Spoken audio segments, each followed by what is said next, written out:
So a couple of people have been saying in the comments, tell us about Mary, Queen of Scots. We want to know about her. We haven't really mentioned much about her on this trip. Well, this is her area. This is where she used to hang out. She was born not far away. I've already taken you there. I won't quickly, I'll very longly tell you the full story of Mary, Queen of Scots and her life. So Mary was born in 1542 and she died aged 45 in 1587. Known as Mary the First of Scotland, Mary Queen of Scots, and what else did she go under?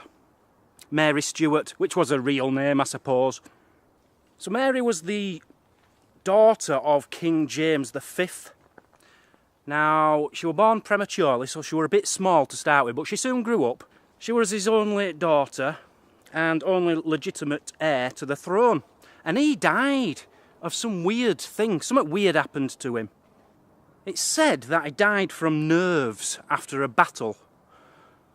Or contaminated water. I'm going along with the water story. I can't believe for a second someone gets a bit nervous after a battle and dies. I don't see that. So let's just say he died from drinking water. 6 days later, his little baby Mary was made queen. She became the Queen of Scotland. Something to remember at this stage of the story. Mary's granny was the sister of King Henry VIII. Okay, you need to remember that because that comes up later in the story. So Mary's now the Queen of Scotland, aged 6 days old. And she does a pretty good job for the first 3 or 4 months. Eating well, going goo goo goo, ga ga ga, things like that. She's doing really well, but not very good as, as ruling Scotland. She's a bit young for that yet. Anyway, King Henry VIII, her grandmother's, is basically her great uncle. He thinks, this is before she's 6 months old, yeah. He takes a look at her and says, I'll tell you what, I think I'd like her to marry my son. Now, what kind of sicko does that? Little Prince Edward, he's still a little boy himself. And King Henry VIII says, right, I want these two to get married, and they all agree when they're at age. I think they said when she's 10 years old, she will marry Prince Edward, who later becomes King Edward VI. Yeah, by the time they were due to get married, Mary would be 10 and Edward would be 15 years old. It's absolutely disgusting to think about it in this day and age. Anyway, it's all agreed in the English Parliament. Everyone agrees and they sign a little treaty type thing. But Scotland turn around and say, nah, I don't think so. Nah, we're not having that. It's not going to happen, so Henry VIII, he ain't happy.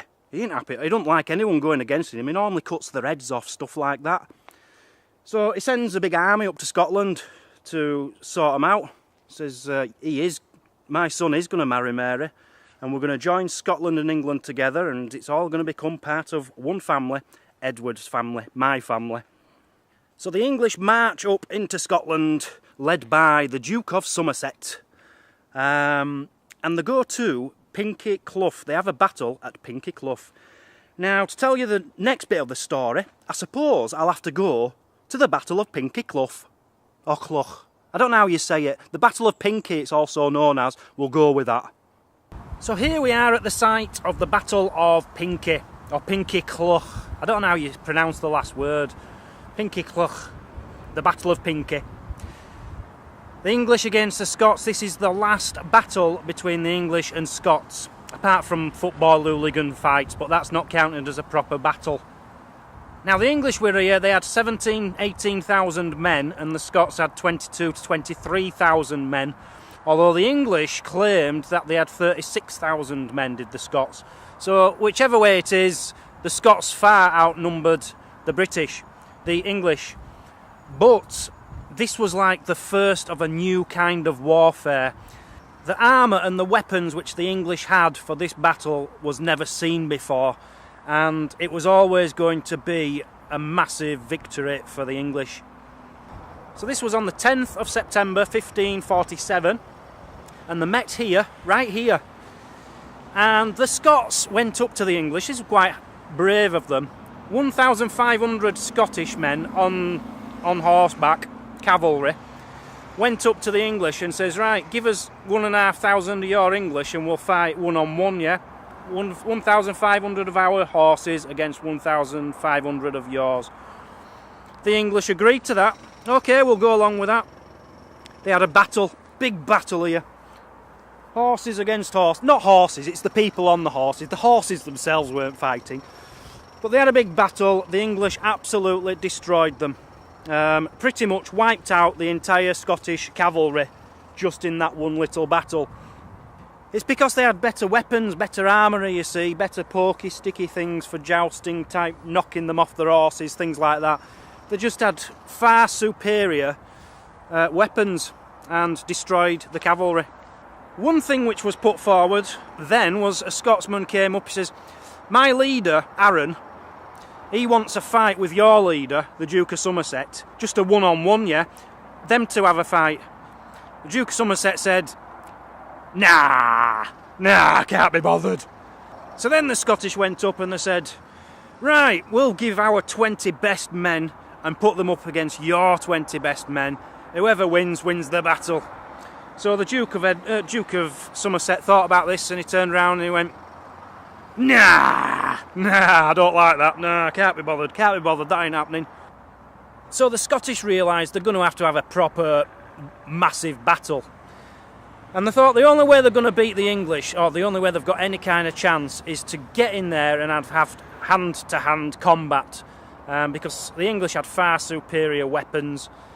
So the Scottish just charged at the English. It didn't work.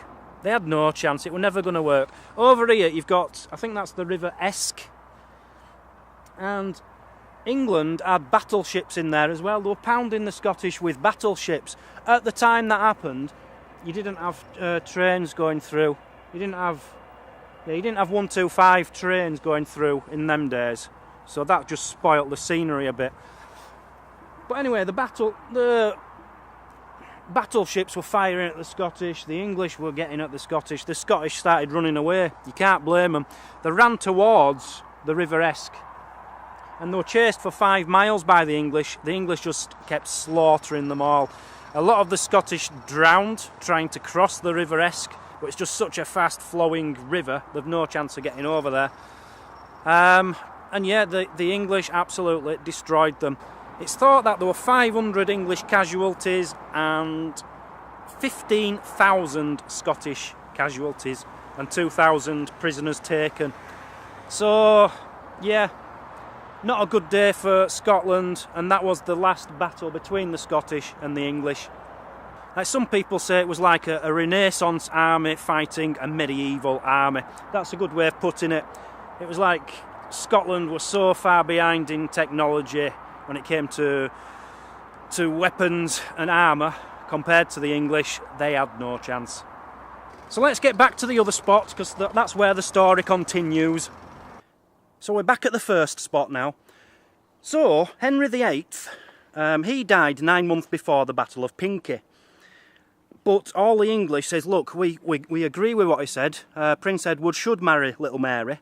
So we'll continue to battle the Scottish and we'll make it happen. We'll in his honour, for his death and everything, we'll remember him by making sure that Mary marries Edward.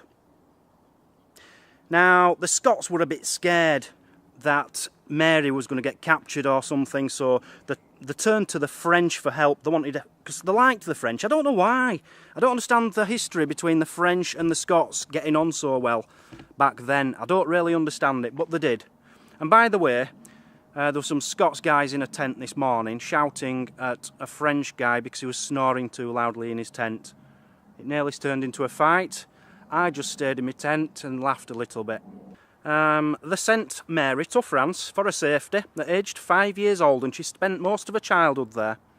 It's said that she had a very nice childhood in France, and she was learning needlework and everything, and about 5-6 different languages. She was supposedly very beautiful as a little babe, a little child, and she grew up into an extremely attractive woman who was 5'11" tall, very, very tall for them. For what was it, the 1500s, 1540s, very tall indeed. So at age 16, Mary turned around to the French and she says, I'll tell you what I'm going to do. If I die prematurely or anything like that, if anyone murders me, what I'm going to do is I'm going to make Francis, my future husband, my French future husband, I'm going to make Francis the next King of Scotland. He can have that throne, and if we ever defeat the English, he can have the English title as well after I've died. Well, the French loved that. They loved that. They didn't even have to fight to get it. So she agreed to that, and then 20 days later they got married. Lovely wedding, reception. It were alright, but there were a bit of some dodgy pies. Apparently a few people were sick, but overall it were a really, really good day and a good turnout. By this time, Queen Mary I was the English Queen, and she just died. Now, the next person who should really have had the throne was Mary Queen of Scots. Legitimately, she had a better claim for it. But King Henry VIII, in his last will, said, I don't want any Stuarts, any of them Scottish, any of them Stuarts up there taking the English throne. And they stuck to that. So they didn't give her the throne, they gave it to Queen Elizabeth I. Queen Elizabeth I, who I believe was a second cousin of Mary Queen of Scots. Now, King Henry II of France, he wasn't happy with who they chose as the English king. Not that it had anything to do with the French. But he proclaimed that Mary was now the Queen of England, and his son was the King of England, if you like, the King of England. So not long after, King Henry II of France, he died in a joust. He got his head kicked in by a pole. And his son, Francis II, became King of France, and Mary, Queen of Scots, became the consort of France, the Queen of France, if you like. And not long after, Mary's mother, who was also called Mary, she died, and she was in France, and she was a pretty good mum, and she had a lot of control over the French, over the troops and everything. So the relationship between Scotland and France now, no one was sure where it was going to go, because with this Mary dead, Mary's mother, with her dead, no one knew what was going to happen. So with Mary's mother gone, the French and Henry II of France gone, it were all changing. And the French then did a bit of a U-turn. They had an agreement with the English. The agreement was, right, we'll take all French and English people out of Scotland, we'll leave Scotland alone, and Elizabeth I we will now see as the King of England. The French said that, so Mary was no longer seen as the King of England by the French. Mary didn't agree with that. She still thought she should be the Queen of England. And then it got even worse. She turned 18 and her husband died. Francis II, he died. Do you know what he died from? Honestly, they're so soft, these French. An ear infection. He got an ear infection and he died. How bad's that?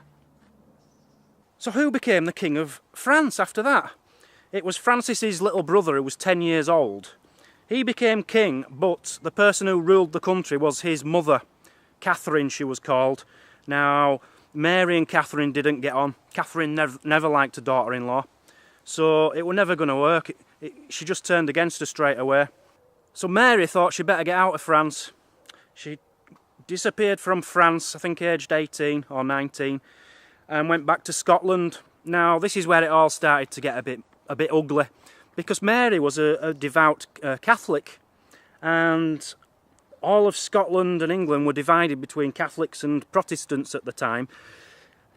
Mary's brother was a Protestant, and he became an enemy of his own sister eventually.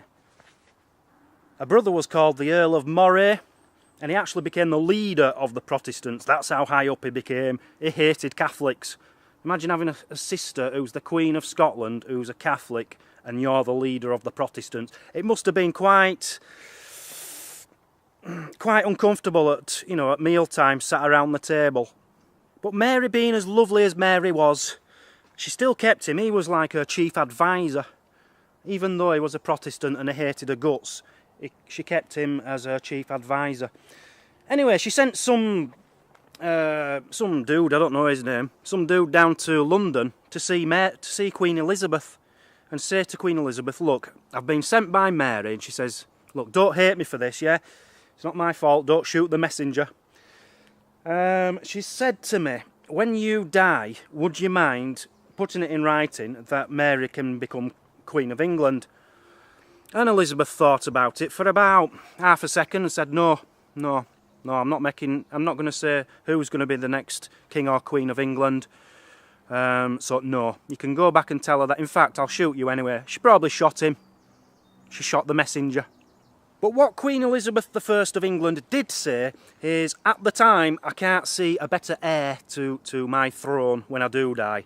Which, you know, gave Mary a lot of hope. They did like each other. Elizabeth was a bit wary of Mary because she was scared she was going to try and take her throne. But at the end of the day, they were second cousins. They used to play as little children and they got on very well. By this time, Mary was approaching probably about 19. She's a bit horny and she's looking for a new husband. So Mary's people, they got in touch with Austrians and tried to marry her off with some Austrian prince. And Mary says, "Oh, have you seen him? He's ugly. No, I don't know what to do with him. No, I'll pick my own husband. I'm not having that. No, just go tell him. I'm not interested. I'm not marrying that Austrian." Mary wanted to marry Don Carlos, who was the Prince of Spain, mentally ill. But King Philip II of Spain, Don Carlos's dad, he says, "No, you're not marrying her. She's Scottish. I don't want you marrying a Scottish." So that didn't happen either. Queen Elizabeth of England, she turned round to Mary and says, "Look, if you marry a very noble gentleman from England, I'll sign that piece of paper saying that you can be the heir when I die." But she said, no, I'm not having that. No, you're not picking me husband for me. It ain't happening. I don't want to marry an Englishman. And there's this French poet who loves Mary. God, he's got a right crush on her. And he's trying to get her attention. She's not having it. Because he's played golf with her in the past at St Andrews. That's a fact. But he looks a bit weird, like a proper Frenchman with a pointy beard and big curly moustache and stuff. Don't look very nice. A bit like Guy Fawkes. Anyway, he was hiding under a bed. He hid under Mary's bed, waiting for her to come back. And he was gonna say how much he loved her. But they did a security check of her bedroom before she went to bed and caught him under the bed. She was absolutely disgusted, was Mary. Kicked him out of Scotland. But 2 days later, it turns out he hadn't gone out of Scotland as he was ordered. He came back and he forced his way into her bedroom just as she was about to unrobe. Mary's men grabbed this dude, this French poet, and put him into, like, shackles or whatever. And Mary says, "Stick a dagger in him. Stick a dagger in him. I order you to stick a dagger in him." And says, "I'm sorry, we can't do that. He's under restraint. He's already under arrest. He'll have a trial." Which I thought was very brave of whoever said that. So anyway, it went to trial and he got found guilty and they beheaded him. Poor French guy, just because he loved Mary. So as you know, Mary lost her husband, Francis II, in France.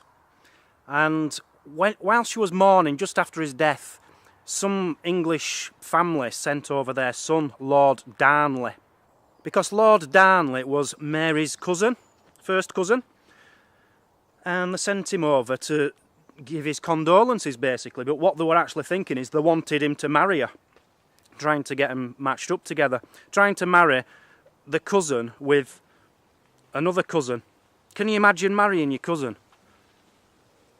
Oh, that's like me marrying my Jamie. Oh, I can't think of anything worse. Oh, I'm going to be sick. No, I am going to be sick. Anyway, Mary and Lord Darnley met each other again after quite a few years. Got on all right, pretty well, and ended up getting married. So, Queen Elizabeth I of England, she was furious because she thought, hang on a minute, these two are cousins, they've just got married. Mary has a good claim to the throne. Now he does. If they ever have a child together, that's going to have an even bigger claim to the throne. I'm not happy about this. I'm getting scared. Another person who wasn't happy with this marriage was her brother. Mary's brother, the Earl of Moray. He was absolutely disgusted because she'd married another Catholic. So he decided, right, I'm going to get all my Protestants together and we're going to have a proper open rebellion. We're going to take over Mary Queen of Scots. So Mary heard about this. She was furious. How can my brother do this to me? So she set off from Edinburgh to try and catch him, to have a word with him. She went over, while she's going over from Edinburgh, he was coming to Edinburgh and they missed each other on the way. He went to Edinburgh Castle thinking she was going to be there to take the castle, but her men managed to stop his men from taking over. Mary couldn't find him because he wasn't there, because he was obviously at Edinburgh Castle. When she got back to Edinburgh Castle and found out he'd tried to take the castle, she was furious, so she got loads and loads more troops in Edinburgh Castle and made it safe. Her brother, the Earl of Moray, he got a bit scared because he couldn't get any more troops and he ran away to England, to exile. Not long into the marriage, Darnley turned round to his wife Mary and says, "Mary, I do like being your husband and everything, it's all right, but I'm not sure about being the consort, the king consort. Can I be like a co-sovereign with you, which means if you die, I then become the king?" She says, no, I'm not having that. It's not happening, sorry. So things got really, really strained between them because he's never going to become the King of Scotland. But she becomes pregnant and they're having a baby. Now, you might think that might make things a bit better, but it doesn't. Because her husband doesn't think it's his. He thinks it's her secretary's. He was called Rizzo, I think. David Rizzo. And she were knocking him off, apparently. Nobody knows for sure, but I think that's what was going on, yeah? So she had a baby, might not be his. So Darnley, knowing that he's not going to be King of Scotland now, he goes with he takes her brother's side and goes with the Protestants and turns against her a little bit. He gets these Protestant geezers and goes up to where they're having a dinner party in Holroyd Palace or something. They're having a dinner party. And he comes up, does her husband, with these Protestants and kills David, her secretary. They kill him in front of the pregnant Mary while she stood there. How must she have felt? So because a secretary got killed by her husband, she just has a baby called James, and her marriage, it's over. It's pretty much over. You know, you can't kill a secretary and expect to still be a lover.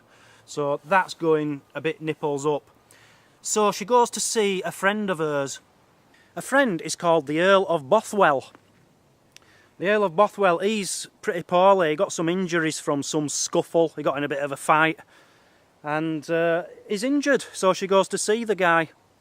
On her way back from seeing him, she gets really ill. I don't know if she got a disease off him or what, I don't know, but she became really ill. And she's close to dying, that's how bad it was. So here we are at Craigmillar Castle. Now this has got some ties with Mary Queen of Scots, which I'll get into. But they started building this in the late 1200s, and it took them at least 200 years to build. 200 years! Now, it's beautiful. It is one of the best medieval castles in Britain. Certainly the best, in the best shape out of most of the castles I've been to. I'll tell you the story and then we'll have a quick look around. So as I said, Mary wasn't getting on with her husband Darnley, and she just had a baby. James, who later became King James VI. And she came here because she became quite ill after she'd given birth. And the problems with Darnley and everything, she just came here to convalesce, is that the word? Convalesce. So whilst she was here, this is where a pact was made against her husband Darnley, deciding it was going to be killed. Now, whether she knew anything about this, we don't know. She says the records seem to think she might not have had any idea, but yes, this is where they made a pact deciding they're going to knock him off. So just going away from the Mary story for now, while we look around the castle, I'll just tell you a few more bits about the castle. We've got Earl of Mar, John Stewart, 1470s. He was the brother of King James III. He was held prisoner here, suspected of witchcraft. Bit of a wizard. Suspected of witchcraft, and he died in mysterious circumstances, as you would if you're studying witchcraft. So I've told you about King Henry VIII coming over and starting all these fights in Scotland to try and get his son to marry Mary. Well, he came here and he burnt this castle. Well, he didn't come. His men came here and burnt this castle down, apparently. But you can't see any burn marks. It didn't do a very good job. What we're in now was a church. Just read a sign out here.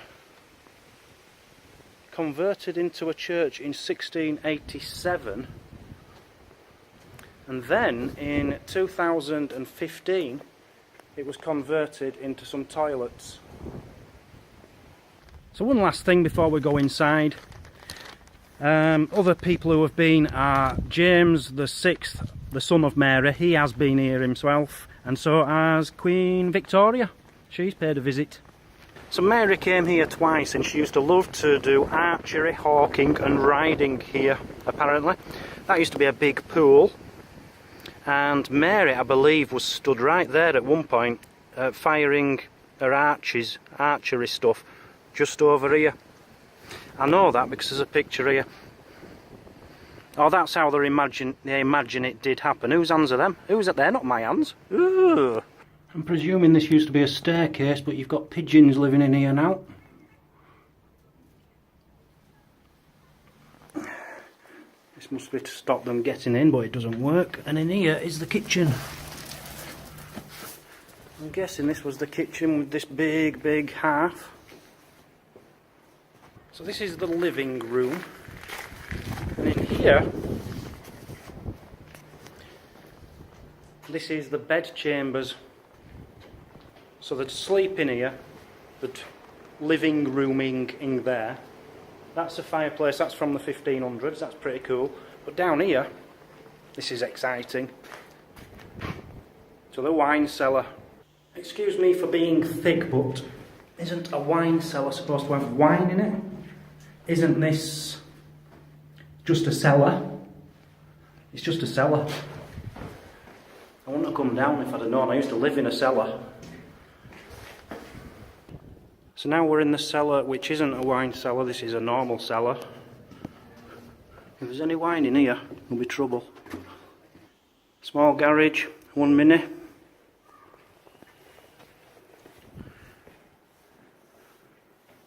Chamber, probably a bedroom. It is in such good condition, it's unbelievable. So this is what the coins looked like when they first got married. You see Darnley on the left there, and Darnley's name goes first on the coin, which he obviously designed it because Mary wasn't happy and she destroyed all them coins and brought out a new one, as it should be, with her on the left and her name first. Whilst she was here, apparently she kept saying, "I could wish that I was dead." She must have been close to suicidal when she were here, poor lass. I have to say that walking along here is not nice. This bit's lipped over the edge. This castle is, what, 700 years old? Who's to say this ain't going to crumble away? Not liking that. No idea what this is. You see the maze there, apparently etched into a seat here. It's not here now, but was a design for a maze. And they're wondering if it was a maze they were planning for the garden. Beautiful big rooms. It's absolutely fantastic. That would be my bedroom. Yeah, 4x2. That would be mine. Big door. And this is the room they used to feast in, so you can imagine Mary Queen of Scots herself sat there. She'd have been sat here, or at the other side there. Unbelievable history. I got it wrong because I was just reading the board down there. That's where the scuffers would sit. Well, not scuffers, they'd still be quite important people, but the Queen would have sat right underneath the fireplace with whoever owned the castle, probably. This is pretty cool because it's a kitchen. It was a kitchen when they built it, but they converted it into a bed chamber in the 16th century. Now I'm wondering if this is the rebuild to turn it into a bedroom to make a fireplace, and that would have been part of the kitchen, and this would have been an entire hearth, you know, a cooking area. That's my guess. So that's Craigmillar Castle. That's where the Queen Mary Queen of Scots was, let's get back to the story. Because Darnley isn't stupid, he knows something's going on and he's fearing for his life a bit. Anyway, he gets syphilis. Don't ask me, I don't know why. I don't know why they all got syphilis, but they did. He ran away and he went to stay on his dad's estate in Glasgow. Now, I don't know if you've ever seen an estate in Glasgow, but you wouldn't expect someone of such high importance to be staying on an estate in Glasgow. That must have been pretty rough. Now, Mary had to be seen to be on her husband's side, on Darnley's side. So she says to him, she'd give him a call or an email, one of the two. She says, "Come on, come back. Let's make you better. I know you're ill. I've heard you're ill. Just come back here and we'll sort things out, yeah?" So he goes back and she keeps visiting him every night, trying to make him better, putting a little towel on his head, which is wet and makes his head feel better and stuff. And she's doing that, and one night she does it. She goes in, sees if he's alright, and then she goes to a wedding downstairs. He gets up later and goes for a little walk while she's at the wedding. And then there's a big explosion, and his body is found smothered in the garden. Someone had murdered him. They thought it were either Mary or Bothwell, you know, this guy who she was seeing, who she went to see who was poorly. The story was that she was going to Bothwell to arrange for him to be killed. So people were thinking it's Bothwell, but Elizabeth I wrote this letter saying, "Everybody in the world is thinking that you're protecting the people who have killed your husband, and you're not looking good. You know, people are thinking pretty badly of you at the moment. We need to try this Bothwell guy who you've been knocking around with." She says, "Alright, then you do that." So Bothwell was taken to trial and he was acquitted. They found him not guilty because there was no evidence against him. So he got away with it. And then, this is where it just got stupid. 1 week later, Mary marries Bothwell. Her husband had just died. The whole of Scotland was in absolute uproar. How can you marry this man who has just been accused of murdering your husband? She says, "Yeah, but he didn't murder him, did he? It's gone to trial, he got found not guilty, so leave him alone." Anyway, they all turned against her, and they came to meet her right here. That's why I came here in the first place. They met here, and they were negotiating with Mary and her husband, and these other people who were against her. They were negotiating, and they says, "Look, we'll let him go. Go on, you can go. You ride away." So he went. And Mary, they put her under arrest, pretty much. They says, you know, something ain't right here. You're guilty of something, not sure what yet. But you are now under arrest. From this moment forward, you are not the Queen of Scotland. And it's said that all this happened right here. And there's a stone here, a big marker, to talk about this battle from 1567. It wasn't actually a battle, because whilst there was negotiating, all Mary's men just dwindled away. They couldn't be bothered waiting. So she just got arrested. Well, it says on here, MR 1567, at this spot, Mary, Queen of Scots, after the escape of Bothwell, mounted her horse and surrendered herself to the Confederate lords on the 15th of June 1567. So Mary was locked up in a castle, and 1 month later she miscarried. She didn't just miscarry a baby, she miscarried twins.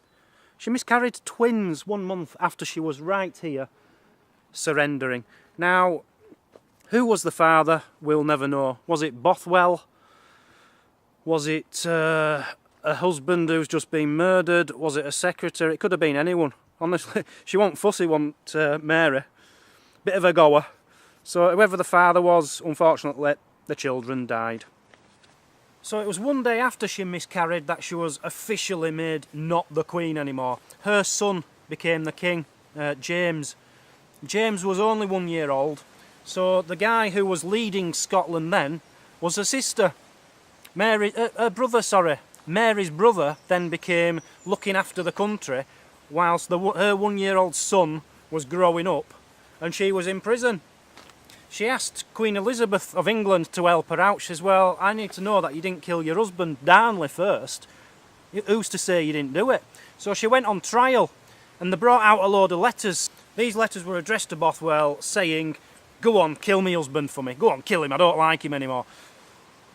But she denied that them letters were written by her, and it's never been proved one way or the other for sure if it's true or not, because it's believed that her son, James, burnt all these letters when he grew up a bit.